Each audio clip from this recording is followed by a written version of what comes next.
안녕하십니까.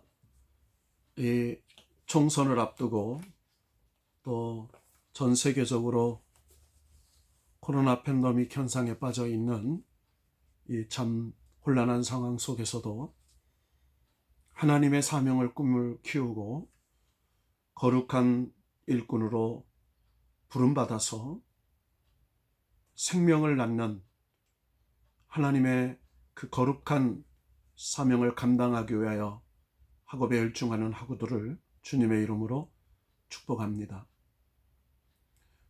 아무리 어렵다고 해도 하나님의 역사와 섭리 그리고 모든 것은 진행되는 것입니다. 인간이 보기에는 절망스럽고 인간이 이해하기에는 도저히 납득할 수 없는 상황과 현실 속에서도 하나님은 합력하여 선을 이루시고 고난을 유익으로 그리고 죽음을 부활의 승리로 바꿔주셨던 것처럼 하나님의 놀라운 역사는 진행이 되는 것입니다. 그래서 오늘 우리도 강의실의 현장에서 얼굴을 대면하고 함께 공부하지는 못하지만 이렇게 새로운 문명의 도움을 받아서 영상으로나마 강의를 하고 강의를 들을 수 있게 하신 하나님께 감사를 드립니다. 이제 네 번째 시간을 맞이해서 조만간에는 이제 4월달이 가면 5월에는 학교 캠퍼스에서 여러분과 함께 수업을 할 것을 기대하면서 이 네 번째 강의를 진행을 합니다. 오늘 이 네 번째 강의는 우리가 지난번에 연역법적 방법론과 귀납법적 방법론의 두 기둥에서 그리고 설교의 여러 유형들 그리고 그 설교의 유형들에서 설교 전개 형태 방법론을 우리가 살펴봤습니다. 여러분이 강의를 듣다 보면 설교학을 신학원에서 배우거나 또 학부를 편입해서 또 1, 2학년 과정을 새로 입학해서 들으시는 분들은 설교학의 전제가 없이 설교의 실제를 듣다 보면 좀 난해한 이해가 부딪힐 수가 있습니다. 하지만 모든 것이 학문이라는 것은 퍼즐과 같아서 하나하나 밑그림을 놓다 보면 어느 한순간에 아하, 이런 것이었구나 라고 하는 크게 깨달음이 오는 것이 바로 신학 공부입니다.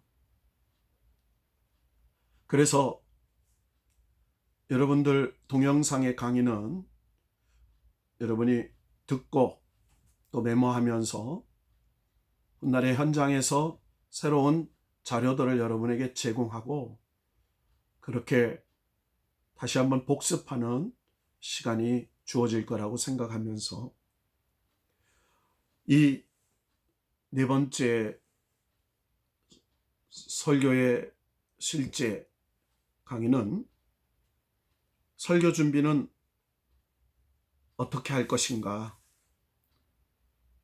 설교 준비를 위한 신념, 설교 준비를 위한 자세, 설교 준비를 위한 과정, 이 몇 가지 과정으로 한번 살펴볼까 합니다. 설교는 목회를 하는 목회자에게 하나님의 말씀을 전하는 이 메신저 역할에서는 참으로 영광스러운 일입니다.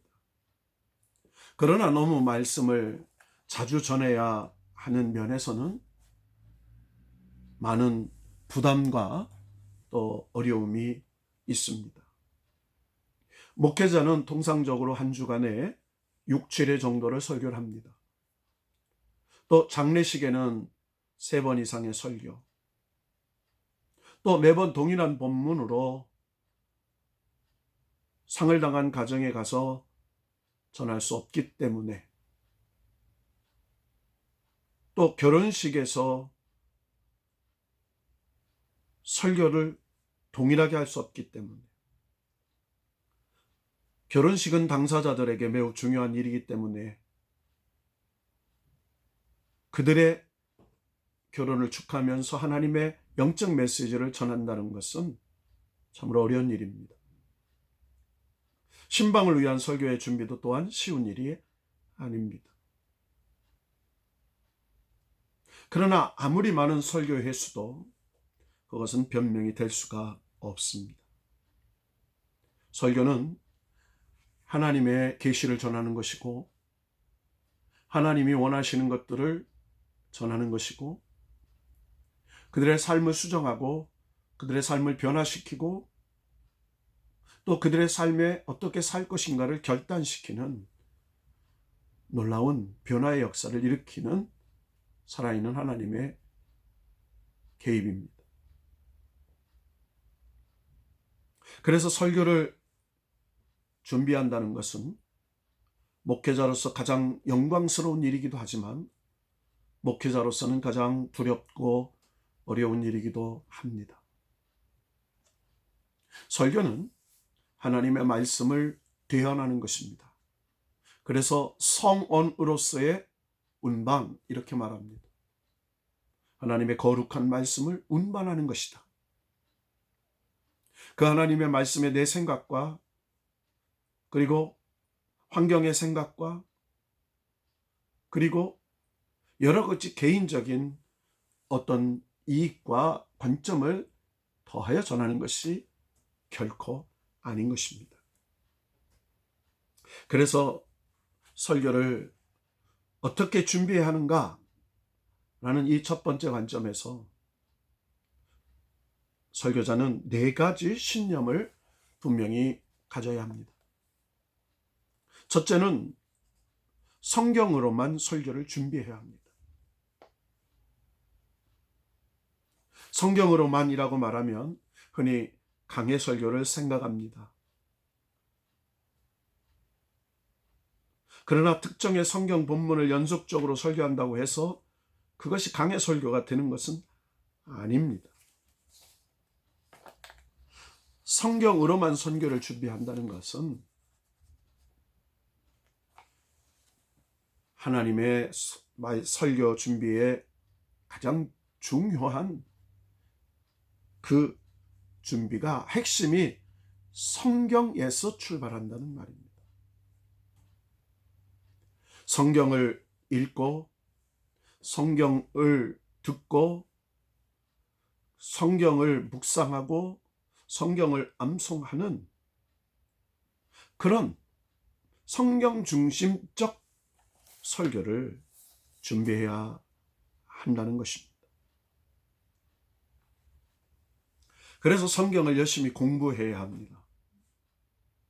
성경을 공부한다는 것은 성경의 본문이 작성된 문화적 배경과 역사적 배경과 그 시대에 살았던 사람들의 그런 모든 환경적 요소를 우리가 이해하고 그 성경 본문의 현장으로 우리가 들어가서 그 하나님의 말씀이 전해진 대상과 그 하나님의 말씀을 전해진 선지자의 관점에서 우리가 깊이 생각해 봐야 한다는 것입니다. 둘째로, 설교자의 신념 두 번째로는 설교는 믿음으로 준비해야 합니다. 성경의 어느 한 권을 강의한다고 해도 그 중심은 예수 그리스도여야 합니다.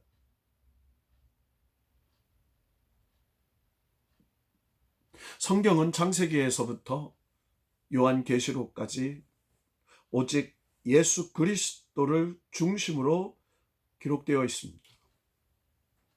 성경은 지식으로 그리고 우리의 상식으로 그리고 우리의 어떤 부분에서 성경을 준비하면 안 됩니다. 성령님께서 주시는 임재, 성령님이 주시는 믿음으로 하나님의 말씀을 준비해야 합니다.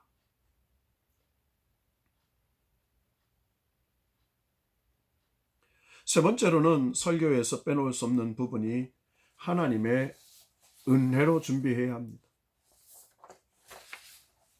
설교자는 하나님의 은혜로 설교를 준비하고 또 설교해야 합니다. 하나님은 설교자를 말씀의 증거의 도구자로 사용하십니다. 그의 입에서 나오는 말만이 아니라 그의 표정, 그가 입고 있는 의상, 그리고 그의 매너, 그리고 그의 삶의 증거까지 말씀 증거의 도구로 사용하시는 겁니다. 그래서 설교자의 삶이 전체가 하나님의 말씀을 전하는 도구입니다. 기도하고 봉사하고 전도하고 신방하고 그리고 그가 평소에 말하는 모든 것이 하나님의 은혜로 축적되어진 설교여야 합니다. 네 번째로는 설교자는 하나님의 영광을 위해서 설교해야 합니다. 설교자는 자신이 성도들에게 은혜를 끼친다는 생각을 버려야 합니다. 오직 하나님께 전적으로 성도들에게 은혜를 하나님이 주신다는 생각으로, 그래서 하나님이 역사하시고 하나님이 계획하시고 하나님이 축복하신다는 그런 관점에서 설교를 준비해야 합니다.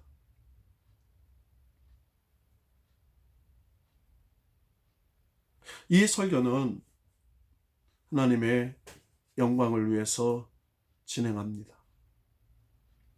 이 설교 준비가 어떻게 되어 있느냐에 따라서 그 설교는 하나님이 영광 받으시는 설교, 하나님이 인정하는 설교가 될 것이고, 그 설교가 어떻게 하는지에 따라서 하나님이 인정하시는 설교, 하나님이 역사하시는 설교, 하나님이 능력으로 개입하시는 설교가 될 수가 있는 것입니다. 오늘 네 번째 설교의 실제 설교 어떻게 준비할 것인가 라는 서론적인 부분을 이렇게 한 10여 분 동안 강의를 1차로 올리고 업로드하는 시간이 많이 걸리기 때문에 먼저 서론적인 부분을 올리고 본론적인 것을 2부와 3부로 나누어서 올리도록 하겠습니다. 잠시 후에 다시 한번 여러분을 대면하기를 바랍니다.